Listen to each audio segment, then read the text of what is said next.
Assalamualaikum. Mari kita lihat apa aktiviti pelajar-pelajar UPSI dan Cikgu Ros buat dalam kelas. Jom Jihad AKMK mempersembahkan. Percaya kepada Allah bermaksud meyakini bahawa Allah itu wujud dan berkuasa atas segala sesuatu supaya umat Islam sentiasa patuh pada perintahnya. M-nya, percaya kepada Allah melahirkan warga negara yang berakhlak dan bertanggungjawab supaya memastikan keamanan negara terpelihara. PM, terdapat pelbagai cara untuk menunjukkan kepercayaan kepada Allah dengan cara menunaikan salah satu atau berkuasa agar rakyat sebuah negara mempunyai pegangan agama yang kuat. B. Sekiranya kepercayaan kepada Allah tidak diamalkan dalam sebuah negara, sudah pasti negara akan hidup dalam keadaan tidak diredai Allah kerana kurang ilmu agama yang tepat. Contohnya, Maulana Abu Bakar mengajar kitab Nurul kepada Sultan Mansur Shah dan orang-orang besar. Okey, kat sini faktanya adalah membuat fitnah. Buatan fitnah ialah pertuduhan yang disengajakan dengan mereka reka cerita untuk memburukkan atau mengeruhkan keadaan. Okey, mengapa dia? Perbuatan fitnah boleh menjadikan berlaku perselisihan faham antara satu sama lain sehingga menjadikan negara huru-hara. BM dia, perbuatan fitnah dapat dilakukan dengan cara berlakunya antara pemimpin pergaduhan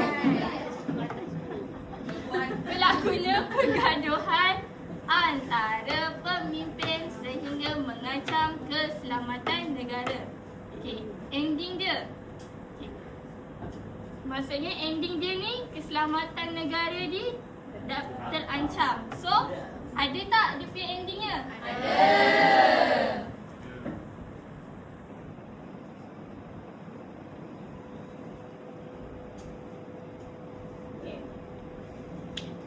Okay, B dia pula.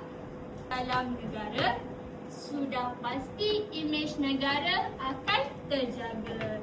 Ending dia, negara akan terjaga. Kenapa dia jadi positif, cikgu?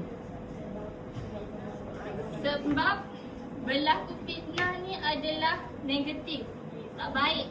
Okay, so dia mesti, kalau orang tak buat fitnah, negara pun pasti imej negara akan terjaga. betul tak kawan-kawan? Okey. Nak bayar 6. Aku lapar Okay, dia buat 6 Nak love tak? Tak nak. Nak? Nak. Kita bagi 3 lah. Okey. Fakta yang seterusnya ialah berpegang kepada wa'ad. Kita tengok ayat apa?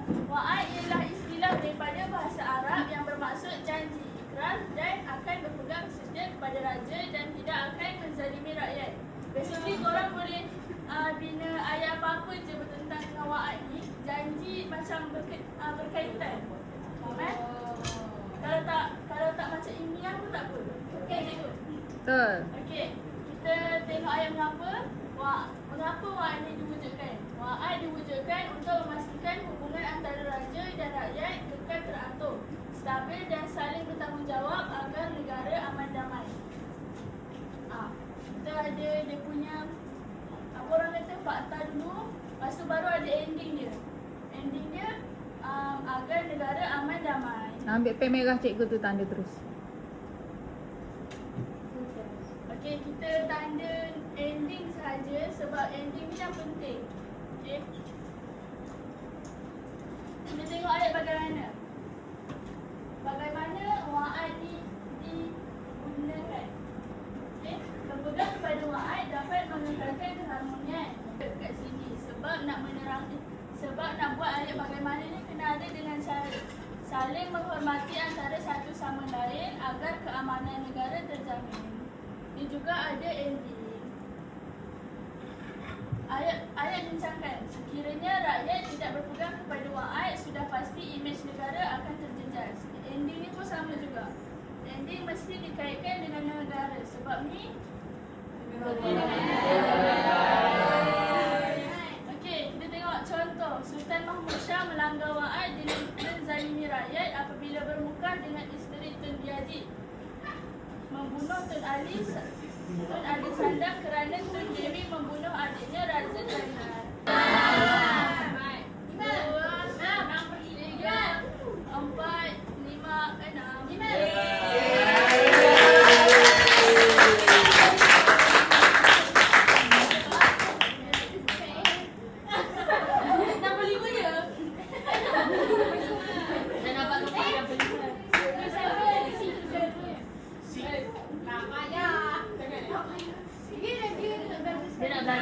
Dia nak belajar KMK lah. Cikgu Farah yang pancing dia. Ini kedua tu. Masuk. Ajar.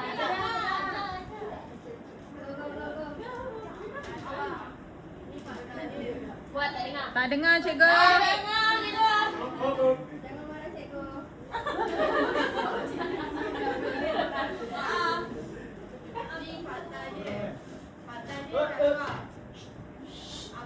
Rasuah ialah pemberian atau suapan untuk membenarkan kesalahan dan memasukkan kebenaran.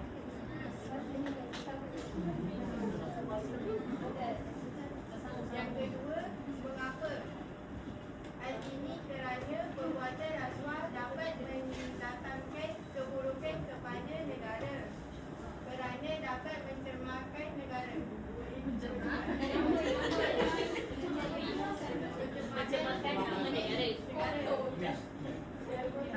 Ambil pen merah. Betul kan?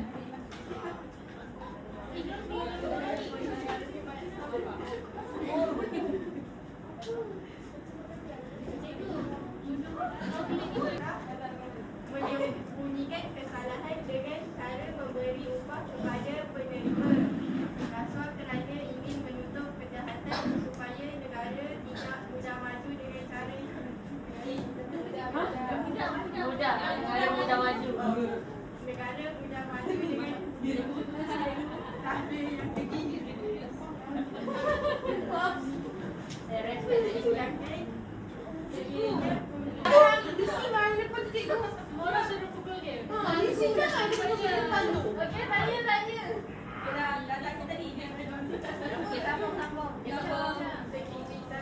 Sekiranya pemerintah tidak mengamalkan rasuah.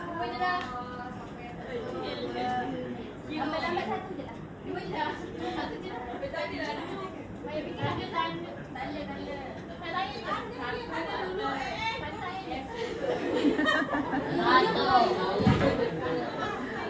tu cikgu harimau. Dah tanda dah tu. Betul tak? Tiga je tu. Empat je lah. Sampai dia tak ajar.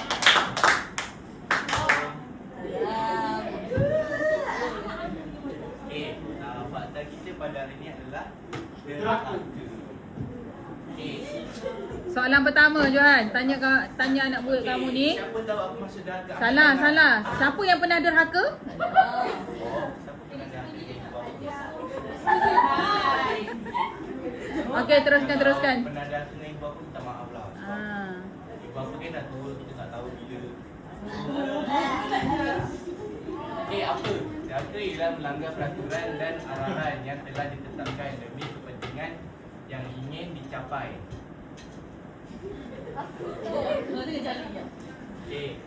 Betul terus. Teruskan. Mengapa? Derhaka yang berlaku dalam sebuah negara tercetus kerana terdapat ketidakadilan dalam sebuah pemerintahan.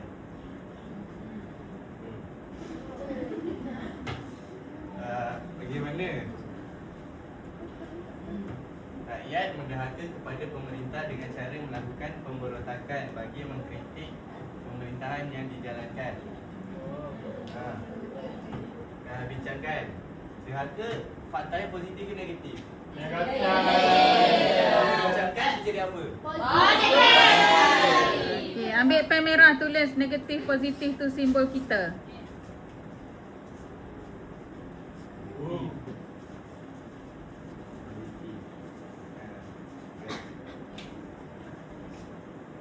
Kiranya rakyat yang tidak menderhaka kepada pemerintah sudah tentu keharmonian negara akan terjaga. Amin. Betul. Contohnya Hang Jebat melakukan perbuatan derhaka seperti merampas dan menduduki istana Sultan Mansur Shah. Okey, betul.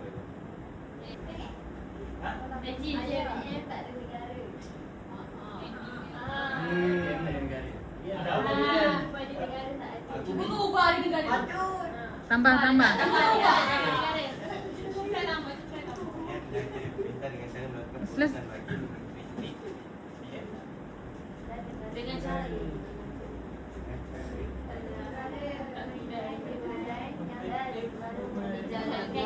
Pemerintah negara yang dijalankan. Minta tolong suruh lengkapkan dengan pen merah. Apa nak jawab? siapa dah tolong? Tak, ini kan belajar, sesi belajar. Kita boleh tahu.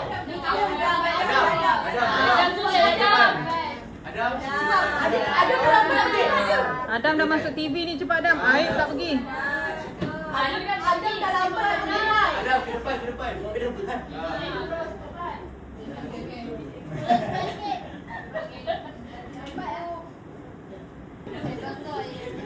Tujuh.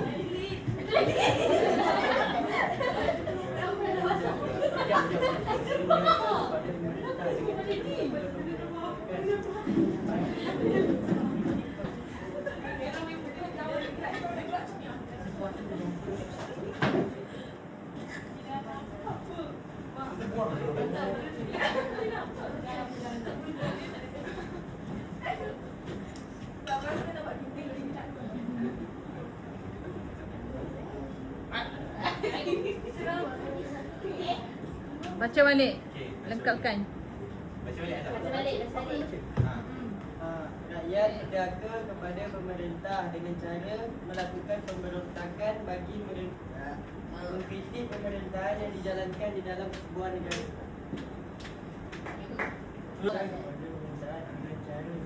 Ha. Dia punya ending. Dia punya ending pertama menyebabkan negara menjadi kacau-kacir. Sambung. Menyebabkan negara menjadi kacau-kacir.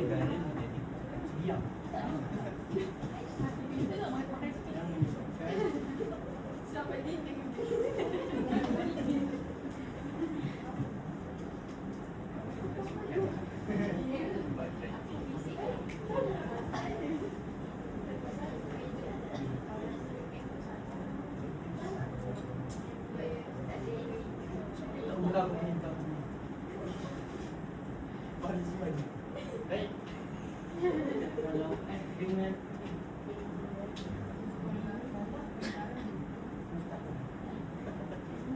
Menjadi kacau-kacir. Pilih suara Farizwan.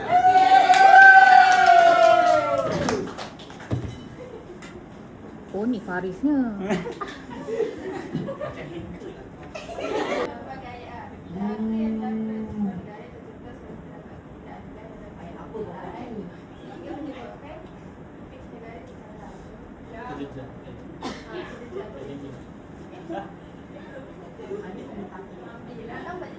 Okay, apa yang korang rasa tak faham? Aku cakap. Dia punya ending tak ada. Sampai pada negara.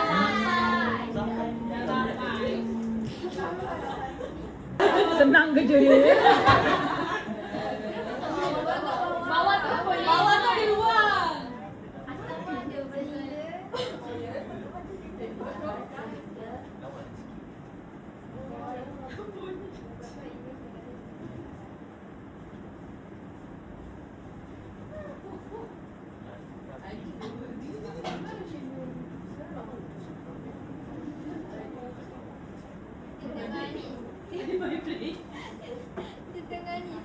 Okay, dulu kan baca.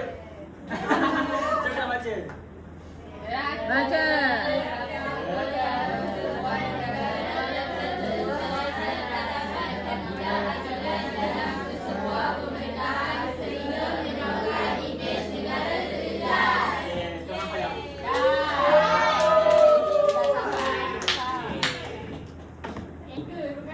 Satu, dua, tiga, empat. Tiga. 4/5. Tiga. Siapa cikgu sekarang? Salah. 4/5.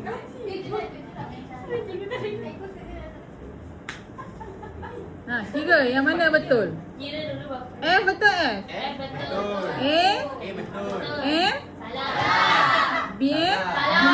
B? Betul. Tiga. 4. Tiga.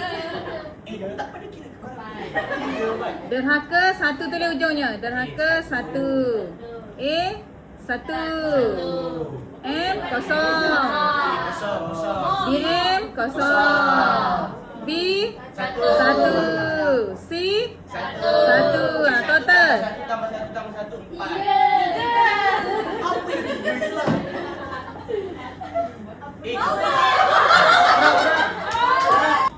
Bagaimana bincangkan contohnya kan? Contohnya ialah okey, tiga tu kena ada insan dan seseorang. Okey. Lagi? Contoh? Contoh? Contohnya mesti kena ada sultan. Ya. Kalau kawan-kawan kamu, kalau anak pelajar kamu ni Bu, kalau dia kata pembesar, Salah. kenapa? Budak tu tulis ha. Dia kata Sultan Melaka. Oh, kalau dia kata Kitul pun bijaksana juga menyelesaikan masalah hutang dia. Wah. Kenapa? Kenapa?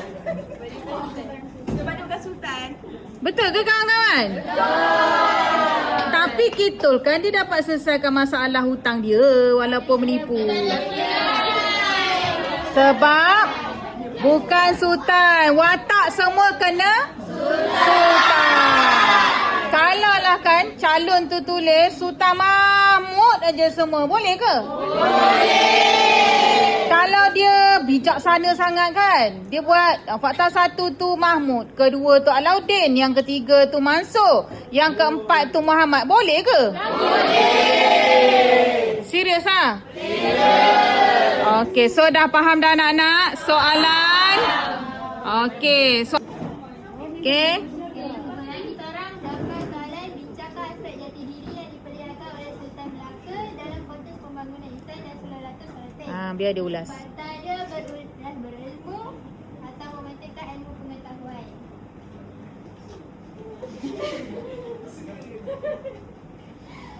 Okay. Kalau Cikgu Ros macam tu, macam mana ya kat depan korang? Macam tu. Okey, tak payah bukan ayat A. Tak boleh ada insan atau seseorang dekat soalan dekat ayat M, B, M, B kena ada insan atau seseorang. Contohnya kena semua Sultan, tak boleh yang lain. Jadi dia begitulah. Okey. Okey, terima kasih.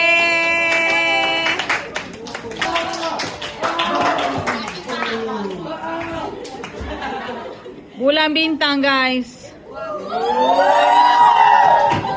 Okey. Okey, dengar betul-betul. La ilaha illallah. Okey. Dah bertenang. Tadinya pembangunan insan. Oh, dia langgar je. Soalannya bincangkan aspek jasmani badan dan rajamanku dalam konteks pembangunan insan. Okey, baca lagi perlahan. Dia orang tak detect tu. Faktanya tangan. Contohnya badan dengan rajamanku.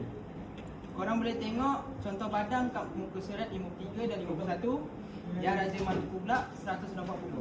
Cikgu Faiz, kamu tengok muka Tika. Mesti ada masalah dalam diri dia.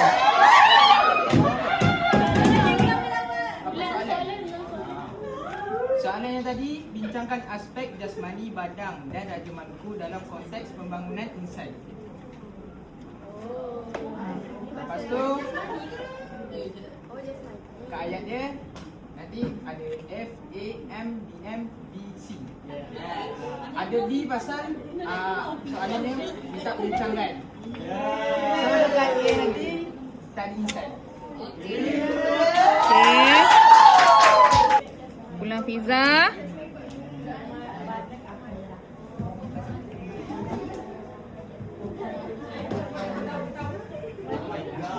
Okey, dengar anak-anak. Okey, bagi saya soalan ni bagi aku Boleh saya kan cikgu kan. Dengar nak. Okey, soalan ni bagi saya macam susah sikit sebab dia ada 2 watak dalam satu soalan. Okey. Soalannya, bincangkan aspek jasmani badan dan Raja Maluku dalam konteks pembangunan insan. Okey, saya nak jawab. Tadi Hafizah tanya cikgu. Tadi Hafizah tanya cikgu Ros. Saya nak jawab sebab ada dua watak, badan dengan Raja Maluku. So, cikgu Ros kata dia guna nisbah 2 dengan 2. Faham tak? 2 dengan 2. Betul. 2 badan, 2 Raja Maluku. Kalau 3-1 tak boleh sebab ada sebab 2 nisbah 2. Macam tu. So kena 2 badan, 2 Raja Maluku. So fakta badan apa? Fakta badan kepala. Raja Maluku tak kena. Kaki dengan mana? Tangan. Boleh je mana-mana. Boleh je mana-mana, tapi kena fakta yang betul lah. Okay. Faham tak? Ada bukan benar tak? Pertanyaan.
Agar dapat kenapa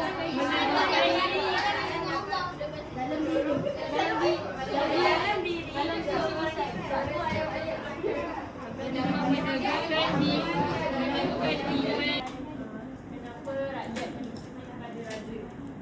Itulah, raja merupakan tonggak utama. Lepas tu Qudas, Nabi menjamin